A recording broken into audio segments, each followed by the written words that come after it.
সদ্য স্বাধীন দেশ হিসেবে বাংলাদেশ শুরুতে অনেকগুলো জটিল সমস্যার মধ্যে পড়েছিল। তার মধ্যে অন্যতম ছিল নিজস্ব স্বীকৃত মুদ্রা না থাকা। অর্থনৈতিক কার্যক্রম পরিচালনা করা কঠিন হয়ে পড়েছিল। কিছু সময় পর্যন্ত পাকিস্তানি রুপিতে বাংলাদেশের সিল মেরে ব্যবহার করা হতো, কিন্তু তা পর্যাপ্ত ছিল না। কিন্তু কবে বাংলাদেশের নিজস্ব মুদ্রা টাকার যাত্রা শুরু হলো? জরুরি ভিত্তিতে 1 ও 100 টাকার নোট ছাপানোর জন্য ভারতের সিকিউরিটি প্রিন্টিং প্রেসের সাথে যোগাযোগ করা হয়, যা শেষ পর্যন্ত 1972 সালে 4 মার্চ বাজারে ছাড়া হয়। এগুলোই ছিল বাংলাদেশের প্রথম নিজস্ব মুদ্রা। স্বাধীনতাকে স্মরণীয় করে রাখতে নোটগুলোতে বাংলাদেশের মানচিত্র ব্যবহার করা হয়েছিল। এর প্রায় 2 মাস পর 10 টাকার নোট বাজারে আসে এবং তার 1 মাস পর আসে 5 টাকার নোট। তবে কিছুদিনের মধ্যেই নতুন এক সমস্যা দেখা দেয়। যেহেতু নোটগুলো ভারতে মুদ্রিত হয়েছিল, তাই এগুলোতে নিরাপত্তার ঝুঁকি ছিল। জাল নোট ছড়িয়ে পড়তে শুরু করে, যা বাংলাদেশ ব্যাংকের জন্য উদ্বেগের কারণ হয়ে দাঁড়ায়। দ্রুত ব্যবস্থা গ্রহণ করে কেন্দ্রীয় ব্যাংক 1973 সালের 1 মে এই নোটগুলো বাতিল করে দেয়।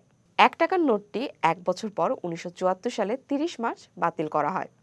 সে সময় $1 বিনিময় মূল্য ছিল 8 টাকা। সরকার তখন নতুন নোট চালুর সিদ্ধান্ত নেয়। এই নতুন নোটগুলো যুক্তরাজ্য বা যুক্তরাষ্ট্রের মতো উন্নত যে কোনো দেশে ছাপানোর সুযোগ ছিল। কিন্তু নকশার বিষয়টি কি হবে? সদ্য স্বাধীন একটি দেশের মুদ্রার নকশা তৈরির দায়িত্ব কে নেবেন? প্রখ্যাত শিল্পী জয়নুল আবেদিন, পটুয়া কামরুল হাসান এবং চিত্রশিল্পী কাইম চৌধুরীকে নিয়ে 3 সদস্যের একটি কমিটি গঠন করা হয়, যাদের কাজ ছিল নতুন নোটের নকশার জন্য একজন শিল্পী নির্বাচন করা। কাইম চৌধুরীকে নতুন নোটের নকশার দায়িত্ব দেওয়া হলেও কাজ খুব একটা এগিয়ে না যাওয়ায় স্থানীয় সংবাদপত্রে নতুন নকশাকার চেয়ে বিজ্ঞাপন দেওয়া হয়। এক পর্যায়ে কামরুল হাসান চারুকলা থেকে পাশ করা শিল্পী কেজি মোস্তফার বিষয়ে জানতে পারেন, যিনি একসময় করাচি সিকিউরিটি প্রিন্টিং প্রেসের ডিজাইনার হিসেবে কাজ করতেন। অনেক খোঁজা শুরু হয় এবং শেষ পর্যন্ত কামরুল হাসান তার সন্ধান পান।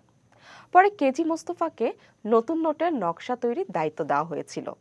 মুস্তফা প্রথমে 5 টাকা নোটের 2টি ভার্সন নিয়ে কাজ শুরু করেন। 2 সপ্তাহ পর তিনি কেন্দ্রীয় ব্যাংকের গভর্নরের কাছে তার নকশা জমা দেন। হামিদুল্লাহ নকশা দেখে খুবই খুশি হয়েছিলেন এবং তিনি তা তৎকালীন প্রধানমন্ত্রী ও প্রথম অর্থমন্ত্রী তাজউদ্দিন আহমেদের কাছে উপস্থাপন করেন। সবশেষে নকশাগুলো চূড়ান্ত অনুমোদনের জন্য বঙ্গবন্ধুর কাছে পাঠানো হয়েছিল।